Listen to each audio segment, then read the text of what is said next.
is that sound? Fascinating. Good morning, everyone. Hello, everyone. My name is W.A.K. William, host of the High Art on the Edge page. We have a very special guest here today. We are going to launch into a conversation with the DJ from Seattle, KEXP, Morgan Chosnyk, who I learned about in an interview with one of my favorite bands, The Church. And in that interview, if you've never seen a wonderful KEXP interview session, the interviews are of high quality. The audio is top notch. But I was so impressed the way that Morgan handled that conversation with Steve Kilby and the band. And I love the questions that were being asked and the full engagement with that band in that session. And that is how I got to learn more about Morgan's work, life as a DJ at KEXP. So I'm going to bring her in. Morgan, are you here? I am. Hi. Hi, how are you? Good. How are you? I'm doing well. Cheers. Cheers. Happy Sunday here. Happy Sunday. We are almost at the end of April. How do you feel about that? I'm feeling good about that, actually, because we just had, 2 80-degree days here in Seattle after 9 months of cold, dark. So I am very much looking forward to summer. Yeah, no, it's a beautiful time up there in Seattle. The people that are tuning in, if you have any questions for Morgan, feel free to put them in the comment box and we will try to get to them. But not that throughout question. this conversation. Pardon me? I said not that question, though. Not that, right. So let me start by just quickly launching into, we're going to get into obviously the big topic of your KEXP work, but I want to take that work all the way back kind of to your childhood and the seeds that were planted in terms of your love for the arts, your love for music. Anything you'd like to share with regards to that? That would be great. Sure. I'm from Rockford, Illinois, home of Cheap Trick. I didn't know them, though. That we weren't neighbors or anything. So I lived in Illinois till I was about 9 years old. But growing up, I have a sister who's 10 years older than me, and she was always really into music. She worked at Best Buy. So we would, get CDs from Best Buy with her employee discount when she worked there in high school, which was pretty cool. A lot of, watching MTV and VH1 in my household. Always listening to the radio. I was always very, very into listening to music all of the time from a very young age to the point where my mom was like, how do you know every single lyric to all of these songs on the radio? And, Rock and Roll Jeopardy being on VH1. How do you know the answers to these questions? You're a child. So you just sponge it all up? Yeah, I was a total music trivia sponge and music sponge. We got to go to our local radio station, WZOK 97.5 in Rockford, Illinois, as a field trip when I was in elementary school. And we got to actually go in the DJ booth and see the DJ. And I was like, this is what I want to do. Wow. This is what I want to do. Have you contacted that teacher? No, I don't. I mean, I can't remember what teacher that was. I have moved so much. I have a hard time remembering when things happened. So that was my early life. I moved around quite a bit for a couple of years. So my parents divorced when I was 9, and my mom remarried briefly, and we moved to North Carolina because that fella got a job down there. So we lived in North Carolina for about 6 months. And then my mom and I moved to Phoenix, where my sister and her husband at the time were living. So again, my sister, 10 years older than me. So she was like 21 at the time. So we moved in with her and lived in Phoenix for a couple of years, and getting to live with her again and reconnect with her. Was another step forward in my music journey, because she was showing me all of this music that I love to this day. And I asked her to take me to a record store in Phoenix, Zia Records. If anyone's from Phoenix, that's the record store there. I gave her like all of my allowance money, and I was like, just put music in my hands. And so she just gave me this stack of CDs that Nice. I just went home and poured over. Yeah, Nice. yeah. And So then moved to Seattle when I was 12. what looking back in the rearview mirror, what kind of impact did that divorce have on you? Do you know? Well, I mean, it certainly uprooted the life that I was used to. So I was, it was very insular before that. A I lived in Rockford, but it was sort of on the outskirts of Rockford. It was a village called New Milford, so it was a very small little area, and it was interesting because that housing development, it was an influx of all of these people of the same age who had kids that were my sister's age, and so they all grew up and moved out at the same time, and I ended up being the only kid my age in that area for the most part. So it was kind of a ghost town of like these older parents who are still there, and then my parents just happened to have my sister on the younger side of their age. So really they were average parent age when I was a kid. So yeah, there weren't a lot of kids, so I was alone all the time, lots of TV watching. Okay. So when we ended up moving away, that was just like a different experience of spending a lot of time alone instead of time alone in the house that I was used to. It was bouncing around a lot and trying to navigate new places, new experiences, meeting new people. So that was something that was quite new to me, was like trying to make new friends right away because I wasn't actually used to being around a lot of kids when I was little. So by the time I moved to Phoenix, that was when I really started making friends. And my oldest friend to this day, she lives out here now, but I met her in 6th grade in Phoenix. She lives on Okay. Vashon Island now, but that's my oldest friend. So where do you think your gift for language and that your ability to communicate so well with people, when did that come about? I think it started at that young age too, when I had to either acclimate or Mhm. die, not obviously not literally die, but like I could have very easily have gone inward and let all of that change kind of crush me, but I decided to, well, I want to make friends, so I'm going to talk to as many people as I can and start branching out and just getting brave. Yeah. Like, "Hey, what are you about? You wanna hang out? Do you like music? What's going on?" Did Yeah. you enjoy school? I did enjoy school, yeah. It was interesting though because, schools are different in different parts of the country, so, when I moved to North Carolina, it turned out I was way ahead of where they were in the 5th grade. So I actually got moved to a room by myself. I had to like take computer tests and go sit in the library and hang out by myself because I was like too advanced. And then same thing when I got to Phoenix, I was like a little too far ahead. So I ended up being the teacher's assistant in 6th grade and like helped her grade papers and stuff. It was so weird.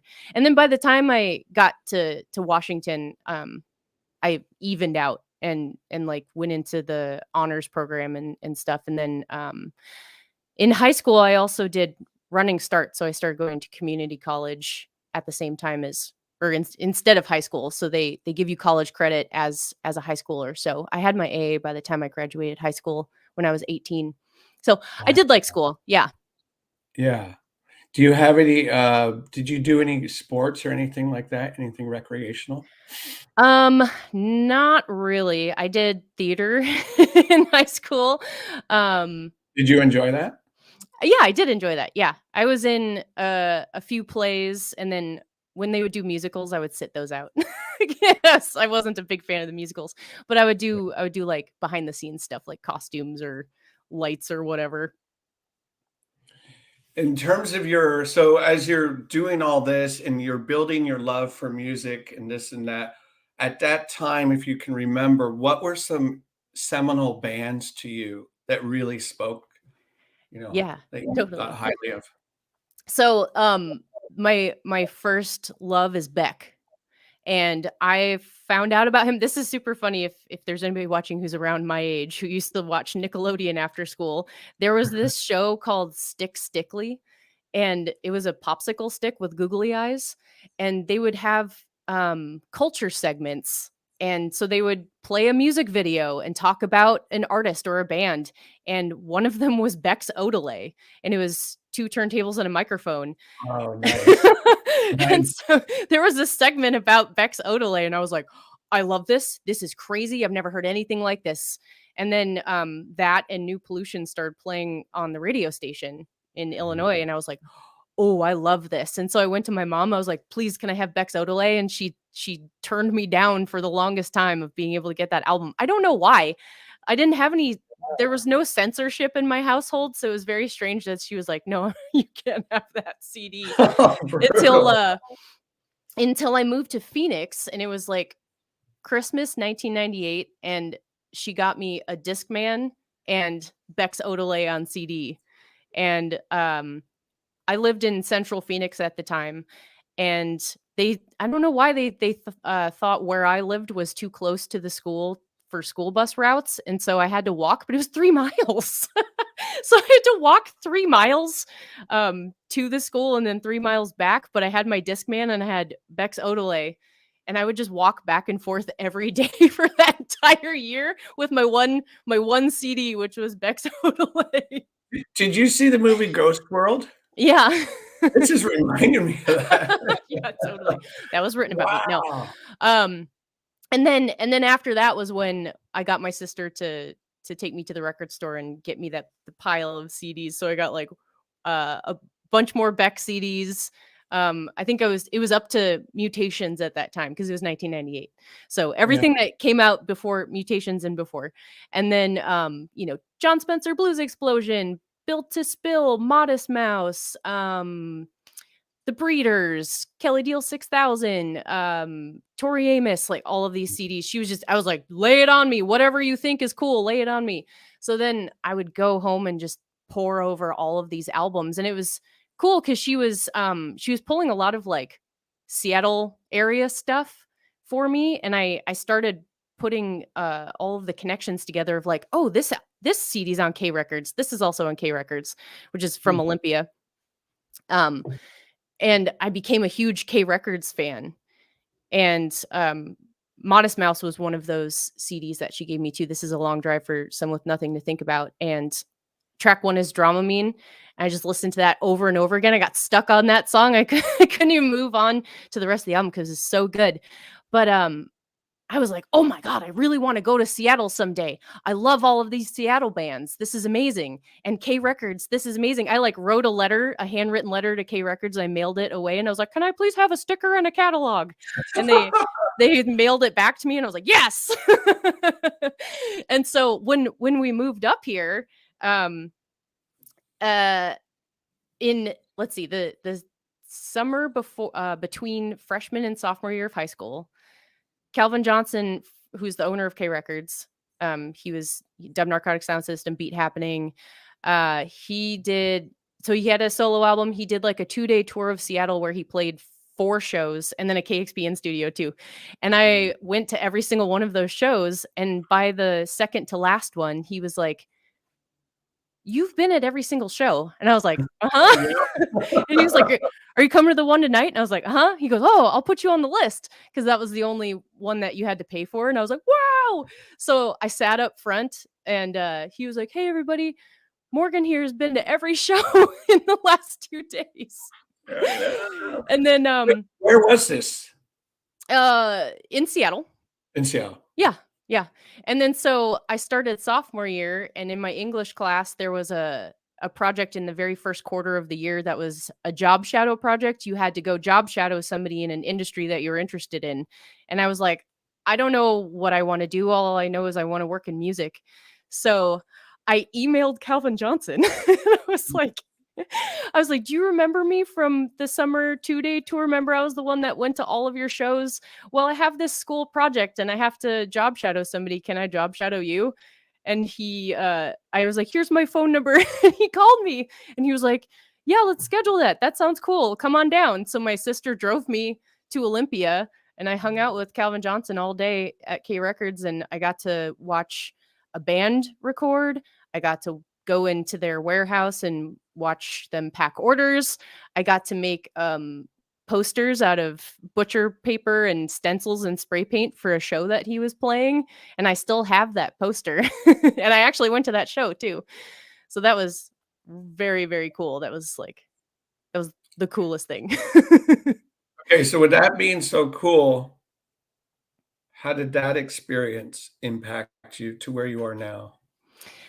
Yeah, well, what one thing that experience taught me was it never hurts to ask, because Mhm. the worst that can happen is they'll just say no. Yeah. Because I was nervous. I was like, "Do you think he would? I don't know." And I was like, it doesn't hurt asking. If he's like, "No, thank you. I don't do things like that," then big deal. I'll move on to somebody else. But Right. um it doesn't hurt to ask. And if you do, sometimes you get to do the thing you want to do. So that's kind of So been my experience in my career is like, "Hey, can I do that? Do you need somebody to do that? I'll do that." so in from Phoenix, you get to Seattle. Mhm. And what year did you land in Seattle? 90 2000. 2000. We Okay. got here the month after the kingdom was imploded. Oh, the kingdom. Oh, goodness. I watched the kingdom implode while I was living in Phoenix packing to move here. Oh, the kingdom. Yes, Yeah. yes. I do remember that venue. Mhm.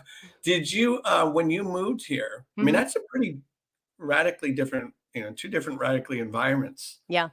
Um, did you fall into the fear of like, "Oh my god, Seattle, all this rain, dreary weather." Did that even affect you at all? No. I hated Phoenix because I don't know if you've noticed, but I'm extremely pale. And the sun is not my friend. So yeah, Phoenix was like torture for me. Too hot, too sunny. I was just inside all of the time in the air conditioning watching TV anyway. So when we moved up to Seattle the day that we drove up to our house, it started raining and I literally cried. I was like, "Oh my god, rain. I'm so happy to see rain."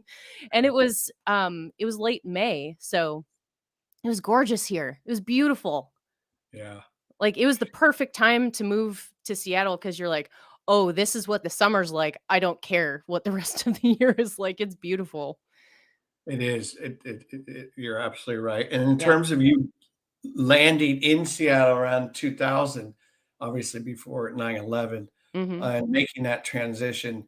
So what was your mindset at that time? Where was your trajectory going? I was so excited to move here. Like I mentioned, because of all of the bands that I had learned about, and I was like, "Oh, man, I can't wait to go there. I cannot wait to see all of these bands that I love. I cannot wait to see them play." Within a year of me moving to Seattle, I got to see Modest Mouse, like, on the Moon and Antarctica tour because they had just released that album in 2000. So I got to see them right away. I got to see Belle and Sebastian right away, who I loved the album If You're Feeling Sinister. Um, and then the Bumbershoot Music Festival that happens in the Seattle Center, back then it was very affordable for young people to go. So I would do some chores and ask my mom if she would buy me a 3-day pass to Bumbershoot or whatever, which was like $30 at the time. It was like $10 a day. Oh And my god. they there was under 21 ordinance here, so there was like a huge crackdown on all ages shows at that time in Seattle. So there wasn't a lot of opportunity for all ages shows actually. Um so the music festivals were the way that young people could go see all of the artists Mm. that they wanted to see. So the Bumbershoot Music Festival was an extremely accessible festival for families and people of all ages, and the booking was always just absolutely incredible. Just these huge monumental artists and then brand new artists, local artists. I saw Bob Dylan at Bumbershoot. I saw Beck, Sonic Youth, Pixies, Blondie, Iggy Pop. Um, the list goes on and on. Just so many bands you were able to see at Bumbershoot. They still have that event?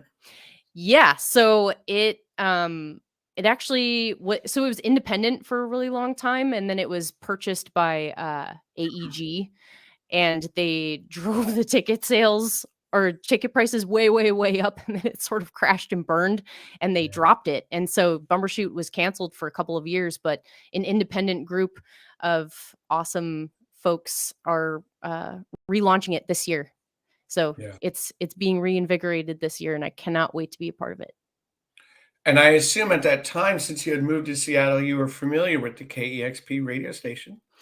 No, well, no, not before moving here. So when we got here, it was actually still KCMU, and I was in the car with my sister, and she was like, "Oh, there's this awesome radio station here. Just a heads up, that plays all of the music that you love that you don't hear on commercial radio." And I was like, "What?" And so she showed me that radio station. I was like, "Oh my god, they're playing, they're playing Beck, they're playing everything I love." And then about a year later, it turned over to KEXP, and I was new here, so I didn't know it was affiliated with the UW or anything like that at that time. Um, and so when they changed call letters, I was like, no, that radio station I love is going away. And I was like, oh, it's not. Okay, good. It's just called something different. And then obviously over the years, now that I work there, I know what the history is. But yeah, I was very thankful that it didn't go away. And in fact, it got even better. And yeah, I grew up listening to KXP. Like, I would have my alarm clock set to the morning show theme at 6 a.m. every day, waking up for high school.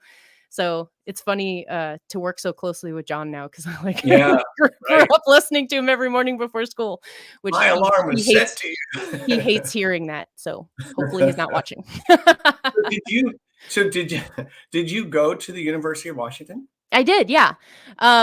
So like I mentioned, I did running start in high school. So I went to Shoreline Community College for 2 years. And at that time, they had this really amazing opportunity for local students. If you got your AA at a community college in a Western Washington area community college, you could directly transfer to one of the public universities. So they don't have that anymore, unfortunately, because I thought it was such an amazing, accessible way to invigorate the local community. Hopefully they'll bring it back someday. Wink. So yeah, I got my AA, and then I was able to directly transfer into the University of Washington, which was amazing. And I was a art history majored in art history, minored in European studies and French. And Did you get to do any traveling for that?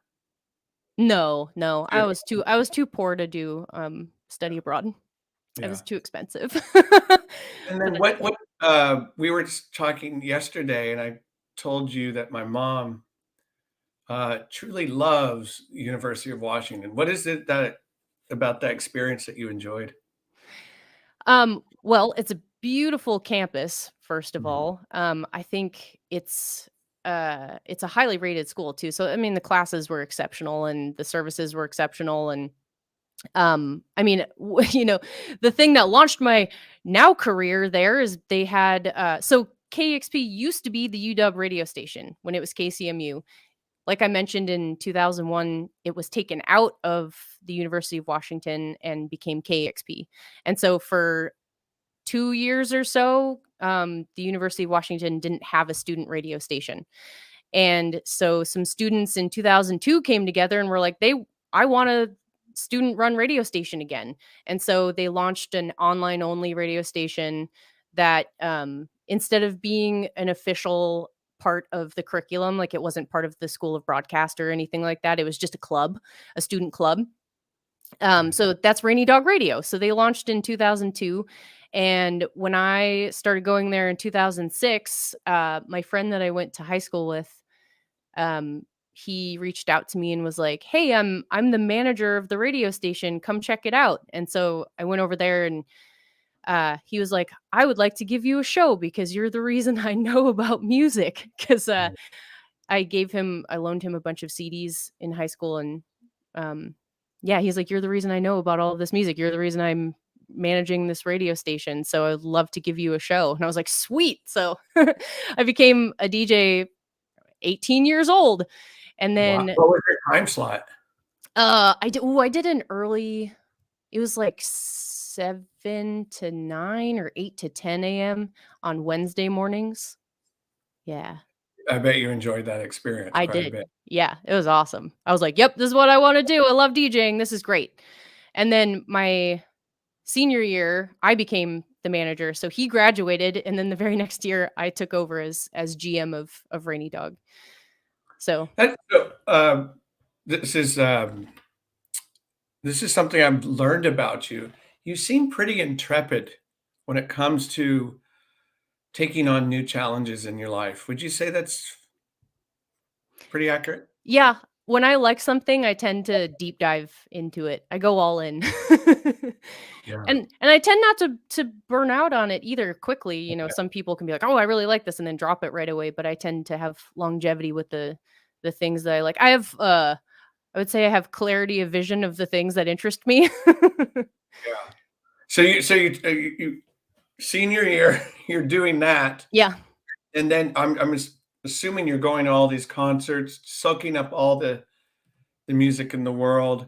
Did you have a vision like, okay, now after this, I want to do that, and then this? Yeah, so, my while I was GM of Rainy Dog, it was the last quarter that I was there, I actually got an email from KEXP, and they Mm. were like, "Hey, do you wanna have a meeting with us to talk about ways that we could support, your DJs, like, see if there's opportunities that we can collaborate on?" I was like, "Heck yes!" I love KEXP. So, I went over there and I had a meeting, and it was with John and a couple other John folks. Richards? Mhm. Nice. Yeah, because he was, program director. So we had a meeting, and at the end of the meeting, I was like, "Hey, I'm graduating. Can I come over here when I'm done?" And they were like, "Yeah, let us know when you're done." So, maybe a month later, I emailed the volunteer coordinator and I was like, "Remember we had a meeting? I'm ready to come over now." And they're like, "Okay, come on Monday." And I was like, "All right." So I thought I was gonna have a interview. So I wore interview clothes and everything. I was all professional. I was like, "I'm gonna have an interview for a volunteer position. This is gonna be great." And I show up and they're like, uh, yeah, you're gonna help Mel, go ahead. And I was like, I'm just starting? Okay. And then she's like, "Yeah, you can start busting open some jewel cases. We need to repurpose those for ripped CDs." So I like immediately in my interview clothes, like sit down on the floor and just start breaking open jewel cases. So that was July of 2008. I've been there ever since. But at that same time, I also got an internship at the Vera Project, which is an all ages art and music venue, which is literally right across the breezeway from our current building, our current KEXP building. And I was the fundraising intern there. So I learned how to manage donor profiles, and I learned some grant writing, and I learned how to put on some fundraising events. That was a great experience. So I mean, I delved right into nonprofit arts and music as soon as I was out of And college. I was 20 years old. that's incredible. So at that time, you were so immersed in that world, and you just rolled up your sleeves and you're like, "Let's go. Yeah. I can do this." Yeah, I was like, "I'll keep plugging away at this." Yeah, so, that was yeah, so 2008, 2009, I was the Vera Project intern. Took some other jobs for a while, but I was still a volunteer at KEXP, so I was Troy Nelson's DJ assistant for 4 years, which is awesome because 'cause we're back to back on Saturdays. We have been for 11 years now. Yeah, so I was his DJ assistant, and I kept turning in demos to John. I was like, "I wanna be a DJ, I wanna be a DJ." He finally got back to me in 2012 and was like, "That was a good demo. You want a show?" And I was like, "Yes, sir, I do." So I became an overnight host in it was February of 2012. So just for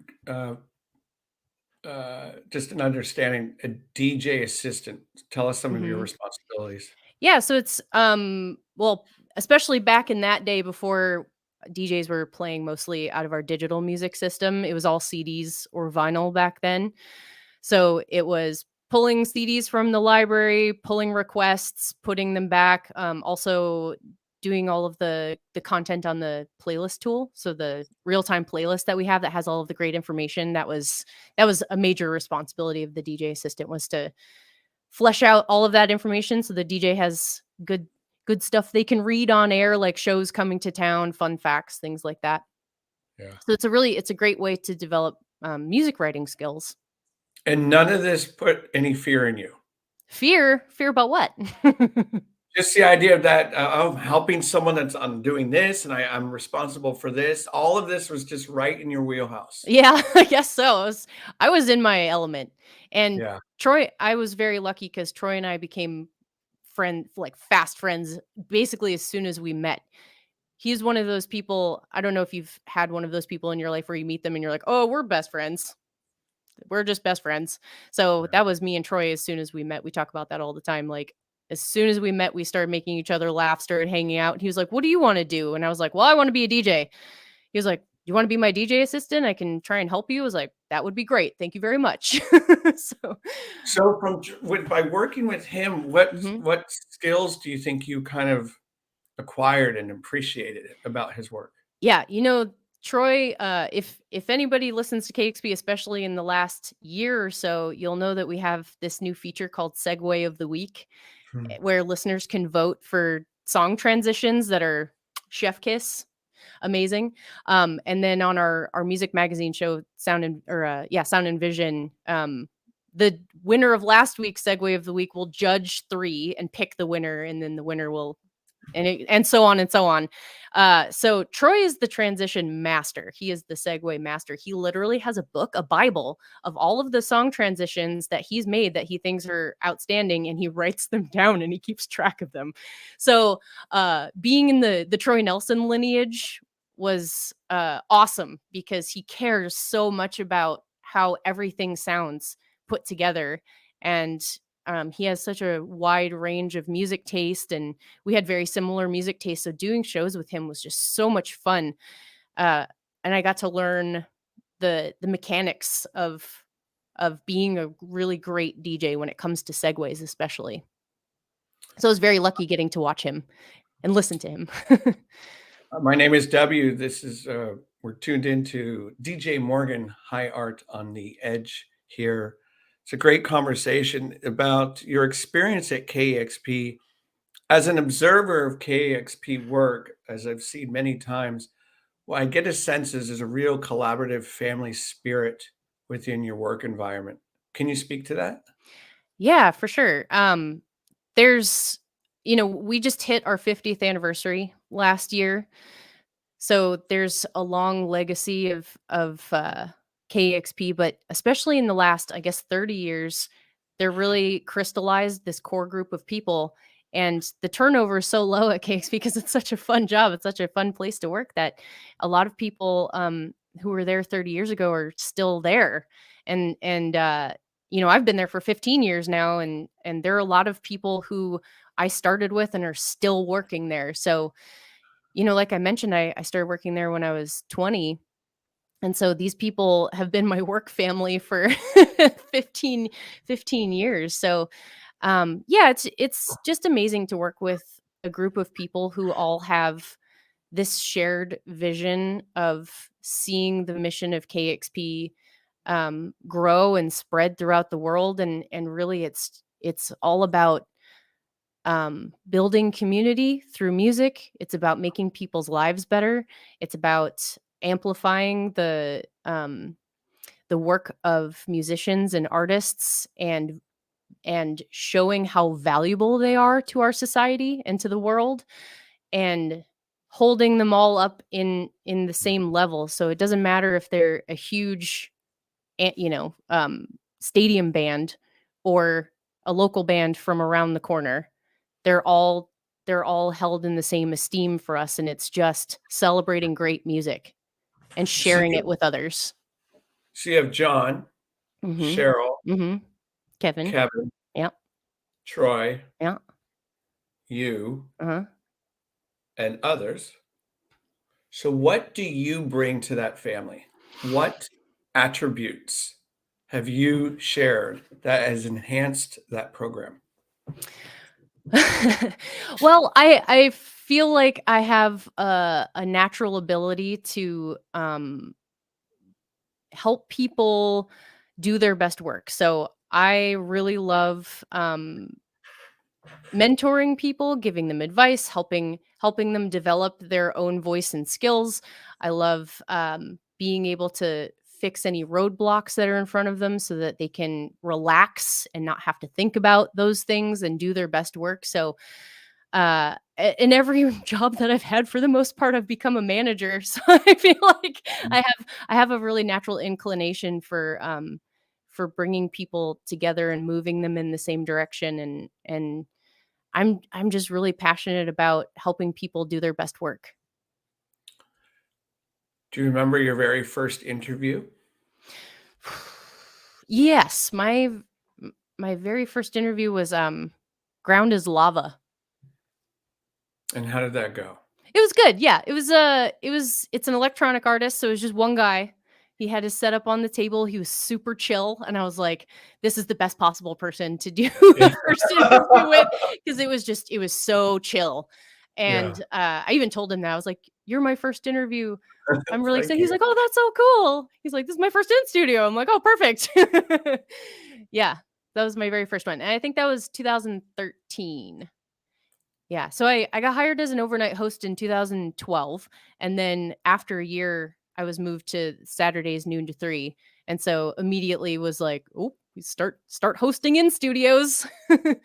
Okay, so the noon to 3 work, tell us how much prep time goes into that, and what do you enjoy? Mhm.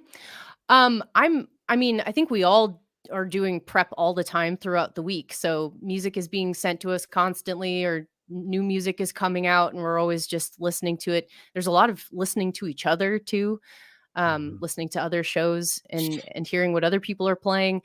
It changed throughout the years, of course, because of technology changing. So prepping for my show back then was going into our CD library and picking out all of the CDs, and then needing to review all of the new music rotation that we had, which were in CD form, but like going in the booth and being like, excuse me, do you mind if I borrow this so I can preview it real quick and listen to that so I can prep for my show?" To the DJ who's on the air. "Yeah, go ahead, take it. I won't play that."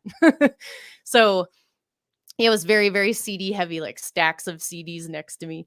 And then if I had a request, or if I had inspiration of something that wasn't next to me, having to run out and hopefully try and find it within 2 or 3 minutes while the last next song is playing, or the current song is playing.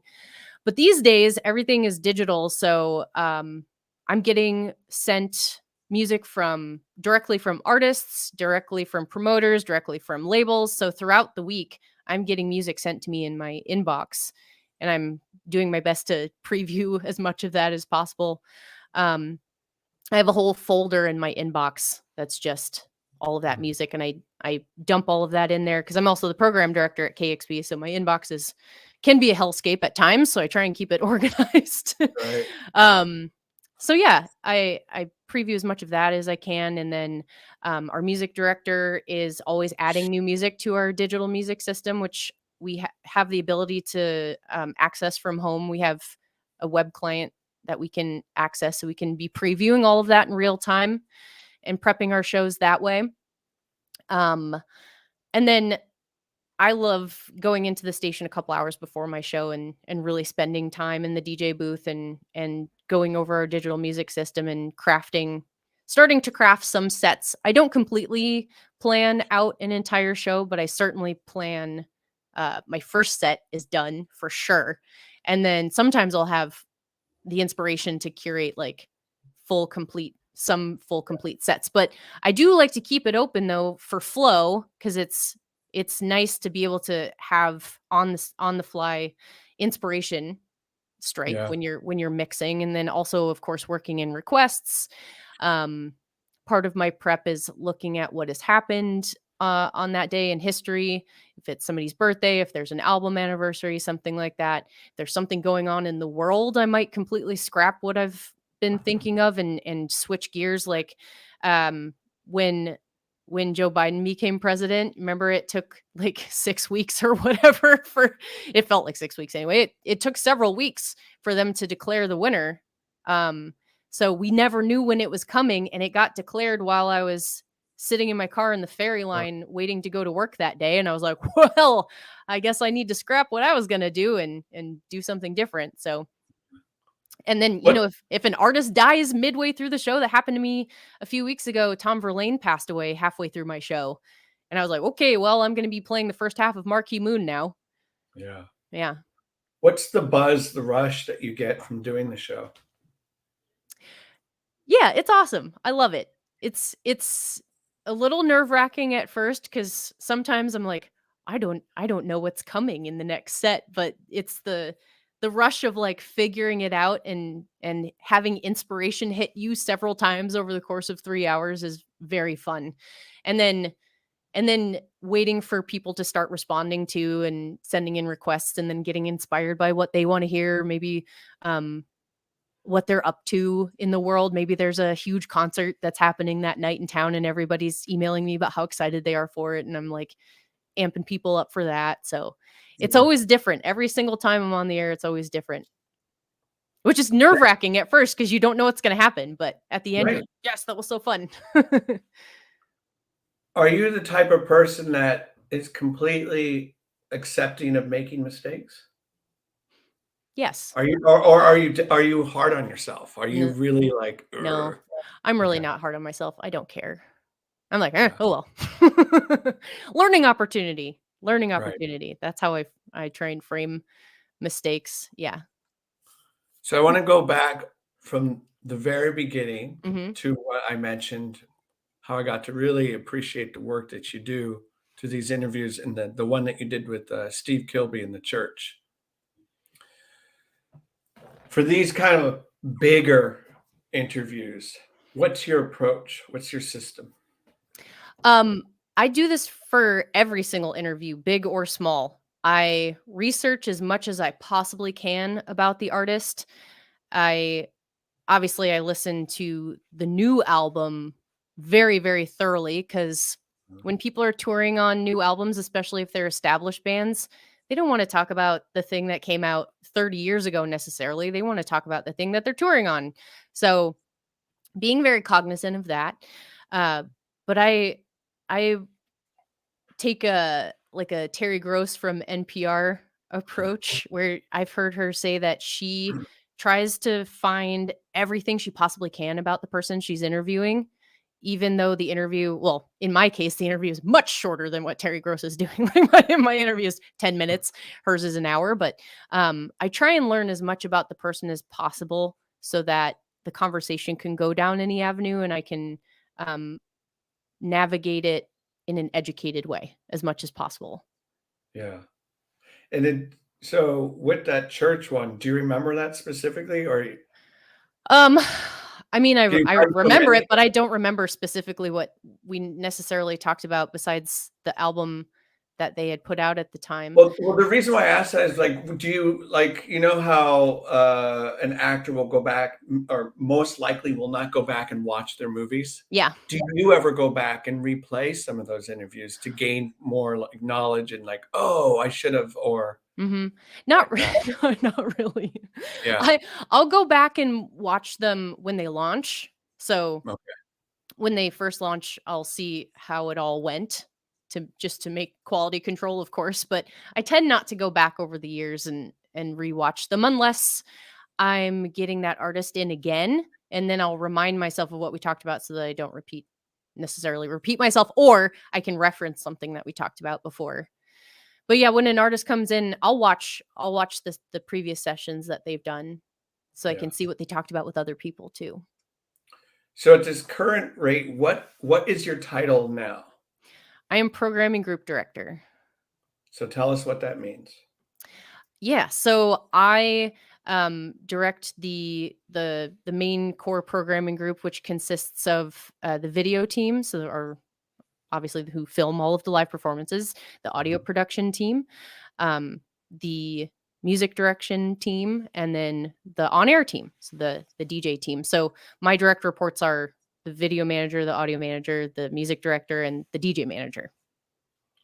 So tell us more about the video. So how does that work? You speak to the people that are literally going to film that, Yeah, and you yeah, talk. the video team, yeah, I work with the Yeah. video team.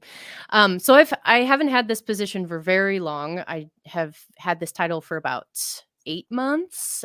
Previous to that, I was the associate program director or, yeah, associate program director, which I was, mostly involved with the day-to-day operations of the on-air broadcast and mentoring the DJ team and, you know, dealing with the day-to-day schedule, making sure that shifts were covered, making sure everybody had the information about the schedule for the upcoming days, working departmentally to connect our team with theirs to work on projects together, things like that. So a programming day might have support from a business sponsor, and so I'll work with the business support team to make sure our promotions are linking and all of that. So I do a lot of that still, but I'm learning about managing the video team and the audio team and the music direction team. I'm extremely familiar with the on-air team because that's what I've mostly been doing. When I was hired full-time in 2016, my first title was DJ manager. So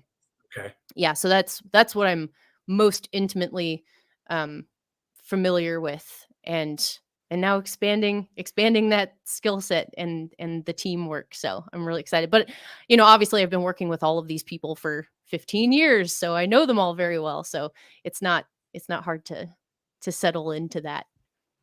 What happens if like a DJ has a show coming up and they get stuck in heavy traffic or they fall ill? What do you do? You call other DJs and see if somebody can come in. So Troy is usually our go-to. He's on standby. He's He's like ready. the He's sub? ready. Yeah. Yeah. Yeah. So it's not hard. There's people who live closer to the station. And so if there's snow days, for example, we have like our people we know that can come in during the snow days. Or there's people who we know live nearby and could be there quickly. Or who are just sort of like on call. Like Troy is one of those people that tends to be on call. I had the good fortune of doing the KEXP tour, which I highly recommend to anyone that really digs that stuff. Take the tour. I think it was like 45 minutes long, maybe an hour. I don't remember. But my best friend I was telling you about, who lives in Ballard, he said, we're going to KEXP for the tour because I know how much you love that station. So we did the tour, and then I remember getting out, and there's the record store that I talked to you about yesterday, Light in the Attic. Mm-hmm. Yeah. You had worked there, is that correct? Yeah. Yeah. So in between me getting my full-time job at KEXP and becoming a DJ there, well, I'll go back a little bit. So in 2012, when I became the overnight DJ, when I first started DJing at KEXP, a couple months after that, I got hired at Easy Street Records, which is one of the most famous record stores in America. This was at our Queen Anne location, which is sadly no longer there. It closed down in 2013 because a goddamn Chase Bank priced us out. That Chase Bank closed recently. It's like, God damn it, what was the point of all of that? All for that building to be empty anyway. But yeah, so I managed the Queen Anne Easy Street, and then it closed down, and I went over to the West Seattle store for a while, and but I wasn't manager anymore. They already had a manager, so it was very sweet that the owner of Easy Street let me work there for a while until I found my next gig. So yeah, I got hired at Light in the Attic Records, which is a record label. They do have a store now in the last couple of years, but at that time it was just a record label. And they became famous because the artist Rodriguez. Are you familiar with Rodriguez? Searching for Sugar Man? Yeah, smidgen. Yeah. So so Light in the Attic is primarily a reissue label, and they love digging for these hidden gems. And they released this record called Cold Fact from Rodriguez back in 2008. And the thing with Rodriguez, this is like the best story ever. He's from Detroit, and he put out Cold Fact in 1971. He had a second album that was going to come out in 72 and was shelved. And he was like, "Oh, my career's not going anywhere. I'm done." So he was like a construction worker from 72 on, and then sometime in the 90s, it turned out that his record Cold Fact had found its way over to South Africa and was one of the anthems of the apartheid movement. And it was huge in the underground music scene in South Africa. And so somebody started doing some digging, like, what happened to that guy? And there were all these rumors that Rodriguez was dead, and there were all of these rumors that he was dead for different reasons. Like, one of them was that he like killed himself on stage. One of them was, it's crazy. And so this was obviously pre-internet, when it was very easy to find somebody. But at the beginning of the internet, this guy started looking for him, searching for Sugar Man. And so he posted on a message board and was like, does anybody know about this guy? He's apparently from Detroit. This is the record label.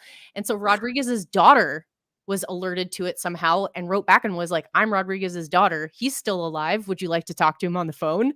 And so they like connected, and they flew Rodriguez out to South Africa, and he played like 6 nights, sold out, standing ovations, 15-minute applause before he even started playing. And he was like, what the fuck is this? How is this real life?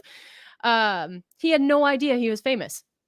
And so that's the story. So Light in the Attic reissued that album in 2008, but then a documentary was made about him in 2012 called Searching for Sugar Man that won the Oscar. And so orders for the Rodriguez albums went through the roof at Light in the Attic. And we went from a tiny, tiny warehouse, and then all of a sudden we're doing just mad numbers on this Rodriguez album, and we were expanding very quickly. So when I got hired, there was me and one other guy in the warehouse, and then it just grew and grew and grew. And I ended up becoming the online sales manager. So I was dealing with all of the individual sales. I was creating new release pages on their website, processing orders for the warehouse team to pack.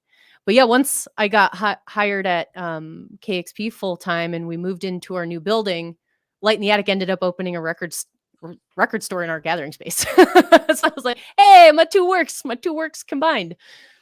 And then you have I think there's a coffee shop, right? It's like the perfect triangular formation. Yeah, exactly. Yeah, we have Cafe Vita in our gathering space, which is awesome. Yeah. Yeah. Again, I highly recommend for people that are visiting Seattle, do the KEXP tour. This is W High Art on the Edge. Speaking with DJ Morgan, just in the interest of time, speaking of records, I did want to ask you, I know how much you love music, of course, and did you happen to bring any recommended albums that you'd like to share with our audience? Yes, I did. So you asked me to pick 5 of my favorite albums of all time, or albums that changed my life, let's say. Yeah. Obviously, we have to start with Bex Odelay. Yeah. So you already heard the story about Bex Odelay. I will say he was the first concert that I got to pick myself and go to in 1999. I saw him at the Mesa Amphitheater in Mesa, Arizona. My mom's boyfriend at the time. I was like, you like Beck, right? And he was like, yeah. I was like, will you buy a ticket and go with me and take me? He was like, sure. So we went on the Midnight Vultures tour. It was awesome. I've never seen him live. He's great live. I've seen him. I know. 4 People or 5 tell me times. that all the time. Yeah. So what is it about? Let's see. God, when 95, 96? 96? Okay, so what is it about that album that you really gravitate towards? Well, it was just so different at the time, especially because, I was from a small town and we just had commercial radio, and, obviously I had MTV and VH1 to access, but a lot of that was still very popular music, top 40 stuff. And so for this weirdo to come out of seemingly nowhere, I mean, obviously there was Loser before, but I was just a little too young to kind of put that together at the time. But all of the different samples, and it was so funky, and his lyrics are so weird. Like, they don't mean anything. And I was just like, what is this guy? What is this? His videos were colorful. Like, everything about him just struck me. So that's a great album. It's great. Dust Brothers. Yeah, exactly. I've gotten I was on air during the 25th anniversary on this day for Odelay, and I did a little album breakdown. So I played the samples that he sampled in the tracks on that record. That was a very fun episode. I bet. My second one I mentioned already. Modest Mouse's "This Is a Long Drive for Someone with Nothing to Think About." Started listening to that in 1999, which just came out in 96. It kind of blows my mind that I was an 11-year-old I know. listening to like music that just came out. I was like, this was actually new. That's crazy. It's like, 11 years old. why? I don't want Why? to date myself. I know. No, that. So, how many times have you seen Modest Mouse? So many times. I don't even know how many times. Yeah. I have a Modest Mouse tattoo. You can't see it. There we go. Oh, that's the cover. Yeah. The album. We Yeah. were good news for people who love bad news. Or no, we were dead before the ship even sank. That's what it. Yeah, that's what that icon is from. But yeah, I've seen them so many times, and we have a benefit that KEXP is a part of called the Smooch Benefit. It's the Seattle Musicians for Children's Hospital that I'm a part of every December. And 2 Decembers ago, Modest Mouse played Lonesome Crowded West in its entirety. And I got to stand just side stage, like behind the barrier. And I just, oh my God, that was so much fun. Got to headbang through the whole thing. My neck was killing me the next day. And I'm so thankful I got to see that. That was the last time I saw them before Jeremiah Green passed away this past New Year's Eve. Sad. He's so young. No, I know. Yeah. That's a terrific band, and I can't remember if I saw him play with Johnny Marr. Yeah. Okay, I think they toured with REM. Did they? In the National. Yeah. But I haven't seen them just Modest Mouse. Yeah, that was cool just seeing them as a 3-piece. Yeah. I saw them as a 3-piece right before they turned into the big thing, and then the era of the big, huge band, and then seeing them pared down again 2 years ago. That was awesome. So what is it about Modest Mouse that you love? I mean, again, it's the lyrics. Isaac Brock is one of the best lyricists of all time. His lyrics are extremely poignant, and to think about the fact that he was like 17 and 18 writing all of these extremely insightful lyrics about love and life and the universe, and you're just like, who are you? And then as far as guitar based music goes, the guitar is just so interesting, and Jeremiah Green's drumming is almost like funeral jazz, funeral disco. It's just so unique. Yeah. Great picks. Thank you. My next one is Built to Spills. There's Nothing Wrong with Love. Nice. I'm seeing a theme here in all of this. Yes. Pacific Northwest. All of these artists so far, I will say, have been on K Records too. I've Built to Spill and Modest Mouse are the bands that I've seen the most times of any bands. Again, Doug Marsh, amazing lyricist, like one of the best lyricists of all time. This is from 94, right? Yeah, 94. And then just, yeah, these beautiful songs. I don't know what else to say about it. They're just gorgeous. I feel like with Built to Spill, they're very well revered, but they never crossed over. Does that make? Yeah, absolutely. Okay. I wonder if Doug's just like, I'm not interested in that. Yeah. Because he has, they have such a dedicated, solid fan base, and they tour all the time. They're always playing, which is why I've had so many opportunities to see them, because they're just always playing, and they're always playing in festival lineups. Like they're often a headliner in smaller festival lineups. They're just so accessible, and he just loves playing. And they played at a tiny festival that was only a thing for like maybe 2 years in Fremont in Seattle. And I got to do the stage emceeing for that. And so I got to meet Doug, and I was like, I'm a really big fan. I'm a huge fan. And he's like, oh, thank you so much. And he was like, he was like, I won't forget you when we go on stage. And I was like, I don't know what do you mean by that? Because I think Oh. he likes hitting the bong a little bit before. But it was very sweet of him to say that. But I got to go on stage and be like, one of my favorite bands of all time, Built a Spell. And everyone's like, ah! And then they played and it was so fun. That was great. And I got a picture with him afterwards. He was very nice. Yeah, I bet. My next record is my favorite band of all time, Radiohead, Kid A. I have a question about that. Okay. Well, keep going. Tell us about the band and obviously that album that you love. Yeah. That record came out in 2000, which, was, I think, such a mental turning point for so many of us. And that album, it just sounded so different than anything else that was ever made in music. And a lot of people have said this, and I truly believe that it changed the course of how music sounded afterwards. And I love the interview he did.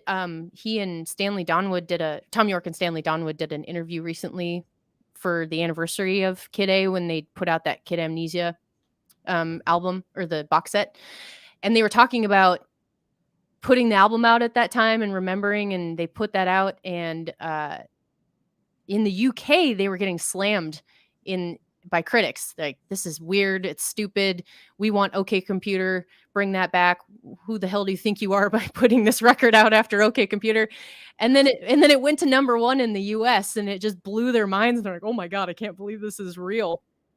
But yeah, the song Optimistic was playing on the radio at the time, and that was the first one I heard, which is funny because that is my least favorite song on the record now after listening to it. But that song blew my mind, and I was 13. I asked my dad to buy me that CD for Christmas, and he totally did. He sent it to me for Christmas. And then I poured over it, and I was like, this is the weirdest, darkest, most surreal thing I've ever heard in my life. And I was obsessed with it. I just listened to it constantly. And to this day, Idiotech is my favorite song of all time. So here's my question. Mm-hmm. I know that album speaks to so many Radiohead fans, and so does OK Computer and the bands. Yeah. Since I have you here, mm-hmm. What do you think of this one? In Rainbows is a perfect record. It is one of the best records of all time. It is beautiful. I love it. It is. And the production on it's incredible. It's incredible. And it was so cool when they released that digitally. They were the first band to do that. And it was pay what you want. That's right. Yeah. I was so poor at the time, but I think I still threw them $10 or whatever. Your library of knowledge is bringing this all back. That is good stuff. I'm really good at remembering dates. It's weird. That's great.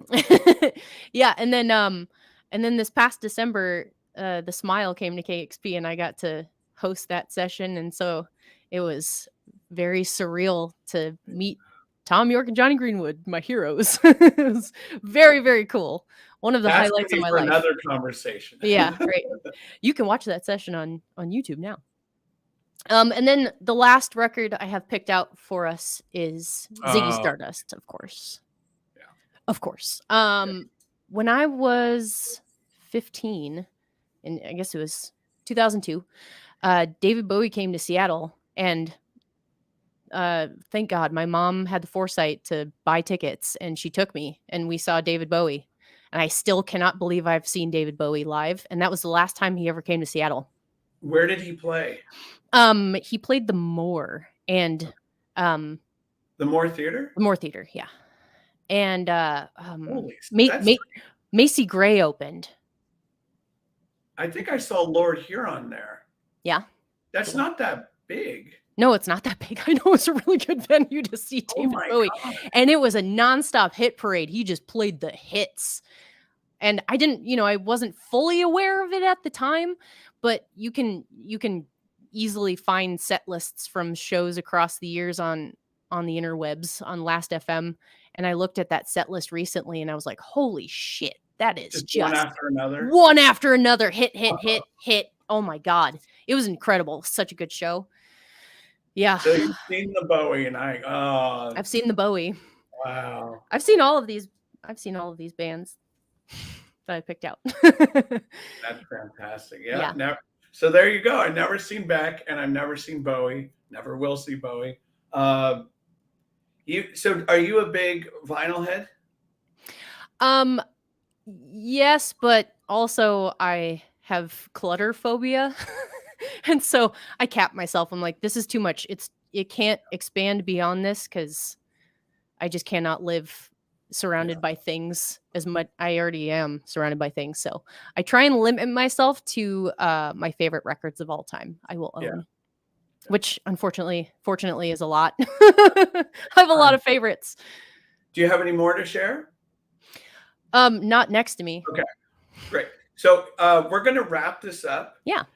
Because of your expansive knowledge of music and pop culture, I thought we'd close the curtains with a little trivia time. Ooh.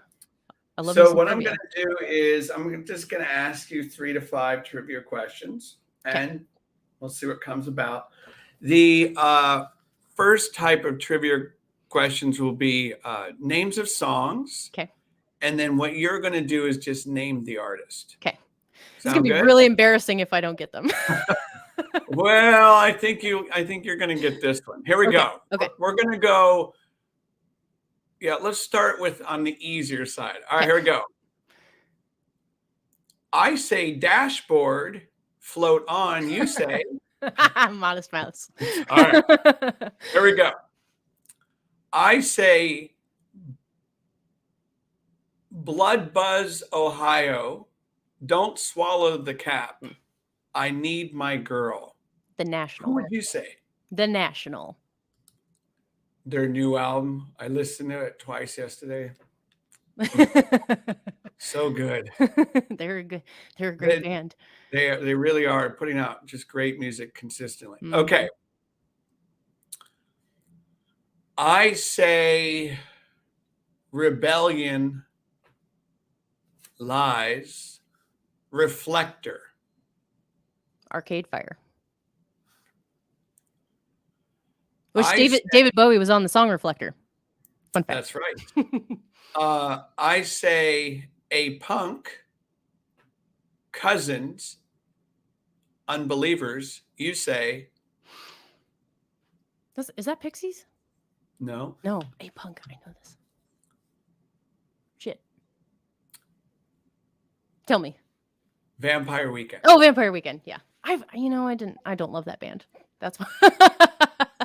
Let's do one more on this category. I say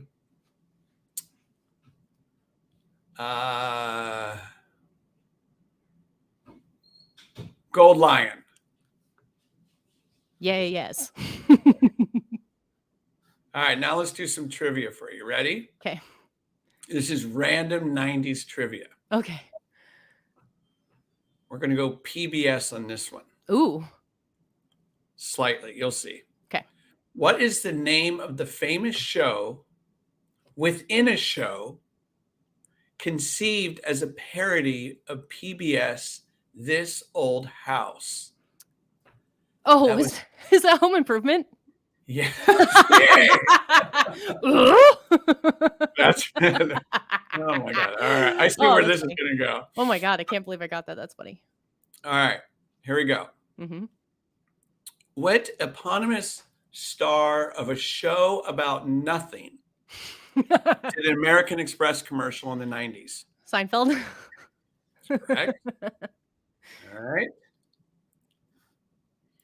All featuring in the new Broadway jukebox musical and Juliet, the songs Stronger, Overprotected, and Baby One More Time were all originally performed by which pop star icon? Oh, Britney Spears. Okay. What famous U.S. court figure received her JD from New York Law School in 1965 and handled over 20,000 family court cases in Manhattan before moving on to her second phase of her career that brought her worldwide fame? Is that RBG? Ruth Bader Ginsburg? No. Oh, no. I think television. Oh, television.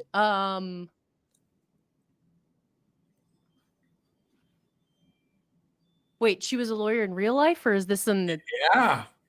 lawyer in real life that So became? handled over 20,000 family court cases in Manhattan Oh, before is that Judge Judy? Judge Judy. Yeah. That's funny. I thought we were talking about her. That's hilarious. Oh, we're talking about TV. Okay. All right, here's another TV one. That's funny. What TV hit series of the late 90s where the real life Torrance High School in Southern California played the fictional Sunnydale High at that time? So the real life Torrance High School in Southern California played the fictional Sunnydale High on what famous TV series in the late 90s? Was that the OC? No. No. No. It was Buffy the Oh, Buffy. Vampire. Okay. Okay. Yes. Were you a Buffy fan? Yeah, a little bit. I wasn't. Okay. I wasn't super into it. I was a little late for that, but I'm going to throw you one more. I just have to do this because this is we're going to do a movie here. okay. One of my favorite movies. Cher Horowitz becomes captain of a Pismo Beach disaster relief team, donating her skis to the effort near the end of what classic 1995 teen comedy? Clueless. Dang. I really didn't come in prepared for this trip. You knocked these out of the park. Any last words here? You want to share about the radio station? Anything you want to? Any plug here? You can catch me Saturdays noon to 3 on KEXP. Yeah, I don't know. Thank you very much for having me, William. I appreciate it. DJ Morgan, it's been a pleasure speaking with you. I can see how your family at KEXP really benefits from the work that you do, as well as your fan base and the artists that you speak to. It, as I have alluded to before, it seems to me that you have this effervescent energy that is infectious, that people pick up on immediately. And like you said earlier, you have a way of kind of bringing out the best in people. Oh, thank you. I'm sure that environment truly kind of underscores that feeling. And another thing I appreciate about talking and speaking with you is the fact that in all your moves, all your transitional stages of your life, you seem very grounded and rooted. And I love how you take your deep dives and go into the rabbit hole when you want to research something. And you speak very passionate about life. And I have to ask you one more question. Okay. How would you describe your DJ voice? Oh my God. I don't know. I feel like I'm sort of a fast talker. Fast talker, laugher. I don't know. That's how would you describe my DJ voice? Calm, Calm. soothing. Oh, thank you. Energetic. Thank you. Oh, I will take that. Thank you very much. Yeah. And keep doing the great work that you're doing at KEXP. And again, I cannot speak highly enough of that station. And obviously, if people get a chance to go up to do the tour, how actually can they do the tour? Because my buddy arranged that. Is there somewhere on the site that they can go to? Yeah, I believe you can email tours@kexp.org. Okay. All right. But yeah, you can find out all the information on our website, kexp.org. Thank you for tuning in. I have an interview with the Bluebells in about 15 minutes. Whoa. So You're this busy. is W High Art on the page, on the edge here. And we're going to do an interview with the Scottish band, the Bluebells. This is, we're spotlighting an album, their first album in over 40 years. It's called In the 21st Century, and it's a gem. Cool. Take care, everyone. Keep listening to great music. Keep listening to KEXP and DJ Morgan. Peace.